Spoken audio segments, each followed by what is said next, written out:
Hi everyone. Today we're here with Dr. Shaniqua Shalander of Scholastic Achievement Tutoring and Educational Services, and we wanted to talk with her today a little bit about the whole virtual learning experience that we all find ourselves in right now. Can you tell us a little bit about your company and the services you offer? Sure. So we are a pretty small tutoring company here in East Cobb. Been here since 2016. I offer tutoring, so we do K through 12 tutoring depending on what you need. I have a small group of tutors I work with. I personally tutor 4th grade and above, or 2nd grade. I can do some 2nd grade, some lower grades. But once we get into high school, I specialize in biology and chemistry. So we also have a reading tutor, and we have writing tutors, and I have some language arts tutors on staff as well. Okay, great.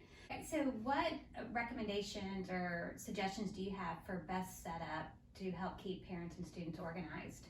One of the top recommendations is making sure your child or student has a designated workspace, and they're not laying in the bed with their laptop because they just woke up at 7:50 before they have to log in. You want to make sure they also have a schedule. So a designated workspace gives them that opportunity to get up, get ready for the day, brush their teeth, grab something to eat. Make sure they have a 5 to 10 minute time, just to have that. Okay, I'm about to go into learning. Even if you practice mindfulness or some kind of set an intention for the day. Today I'm going to do well in math class, or today I'm going to try to focus more in science class, or today I'm going to give them that chance to set an intention. That 5-10 minutes before. I know my son, who's in kindergarten, it's tough for him to sit there. So that 5 minutes before class starts, he's usually running in the basement. Getting his energy out. His sister does gymnastics, so he's like jumping off her stuff, and then I'm like, "Come on, Parker, come log in. Come on, dude, come on." So that's his 5 minutes of, okay, I'm about to sit here for the next hour. Let me get it out. Mm-hmm. So a designated workspace is so important. It makes them feel like they are actually moving to a location so they can get their work done and they can focus. Another thing is to make sure that they have all of their supplies that they need for the day in that designated workspace. Sometimes they forget. So if they're working, say at the kitchen table, and they've been doing homework somewhere else, they might forget my binder is still on the side of my bed. So they might have to run back. But that time that stress hits and they realize they don't have everything in front of them, then their anxiety goes up and they're no longer paying attention and able to get what they need. Yeah. So making sure they have all of their supplies near them. For my son, that would be Play-Doh. Yes, they need Play-Doh in kindergarten. I was like, are we sure this is on the supply list? Or are you just telling me this? How do I get that Play-Doh class? So they need Play-Doh, and he has to have dry erase markers and boards. So just making sure their workspace is neat and organized, and they can be able to reach and find what they need. For older kids, they probably only need something to take notes, but a lot of them think, well, it's online, she'll probably post it, I don't need to take notes. Yes, you do, because there's something about writing it helps you remember it better. Yeah. So just making sure that is in place and that they have everything they need. We've gone through this in my household as well, and it was, she left something upstairs, so she got freaked out.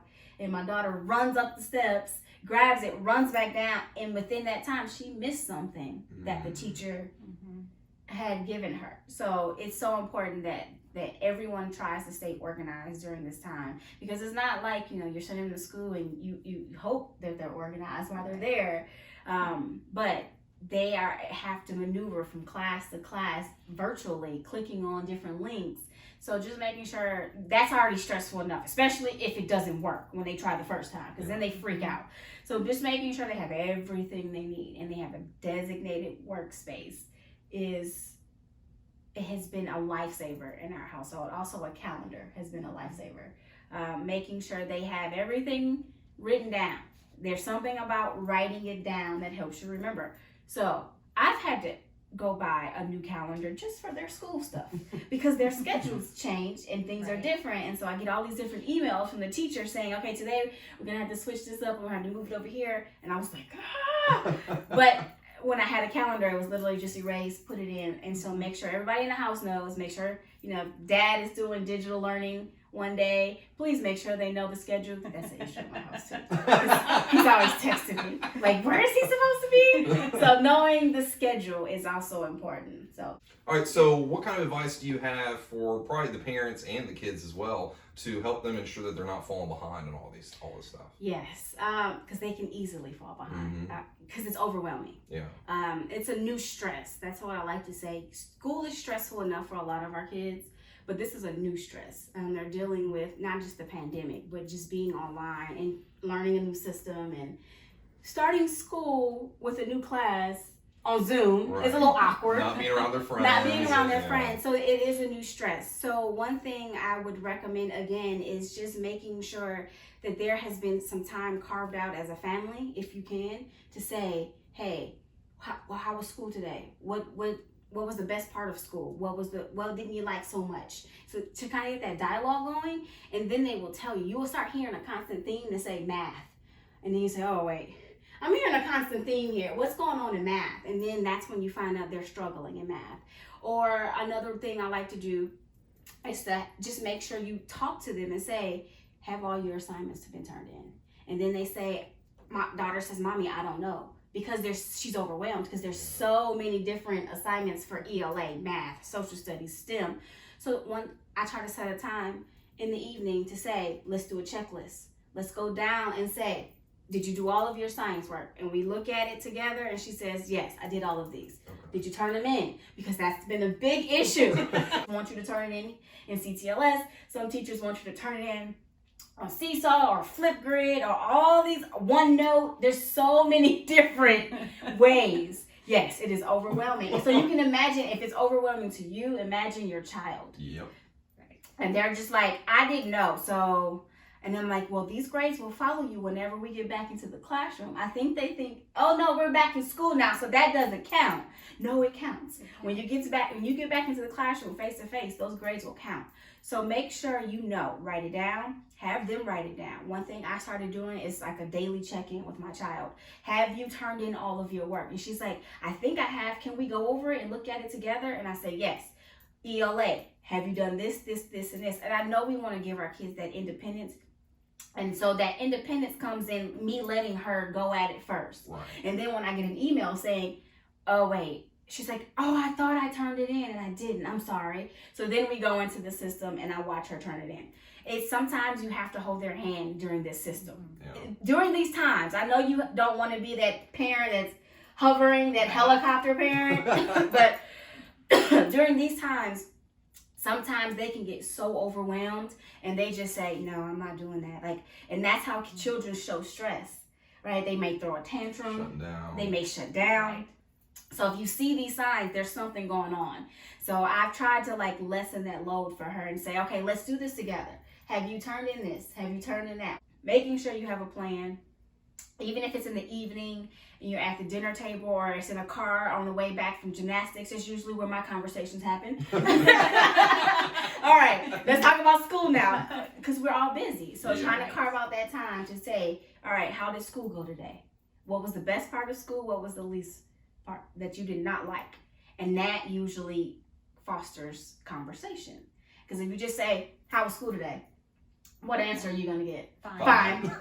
And the conversation is over. Dead. Right. Yep. Dead. So I usually ask questions like, hey, what was your best part of your day today in school? And she's like, oh, today in school in math, I actually understood what happened, or I got an A on my quiz. So they kind of tell you about their day. What was the least favorite part of your day? Oh, she'll say, oh, in social studies, I just had no idea what he was talking about. Or so then you start to hear trends too when they say, if they constantly say the worst part of their day was math, maybe there's some struggle going on there they're just not telling you about. Now this is the time they're saying, okay, I keep hearing that math is a struggle, or that's the least, is something going on? Do you need a tutor?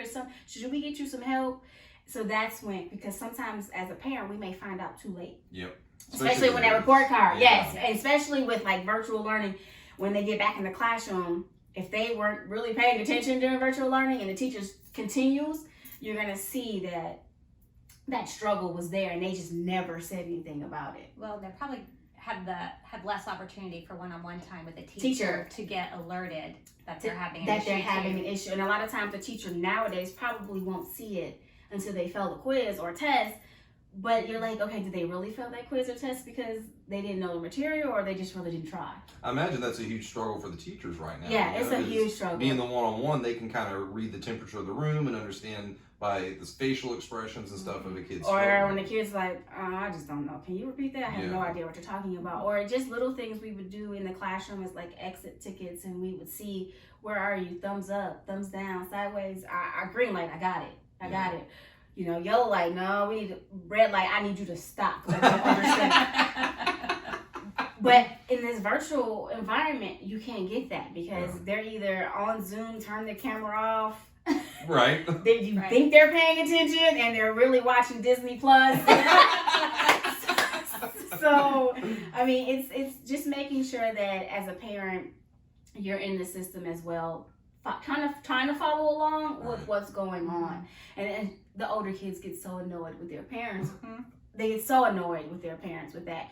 But it really does help them, and they don't realize that, okay? So like some of them come to see me for just academic coaching. So we talk about study skills. We talk about organization. We talk about, you know, what do you do with your time? Do you write it out? When do you start studying? You can't start studying the day before a test. It's just not how this works. It's just, you cannot cram all of that information in, because what if you don't understand something and you need to ask the teacher a question? Now it's 9 p.m. the day before school, the test, and you won't get your question answered. So that's one of the services I also offer is academic coaching, just getting them organized. A lot of times the student is they have the ability and they have the capability. They are so unorganized. I'm like, that black hole of a book bag, what you put stuff in, it just never comes back out. And so I was like, what's in the black hole? And they start pulling all kinds of stuff out. So that's one of the things, is trying to stay organized and making sure that they stay on track.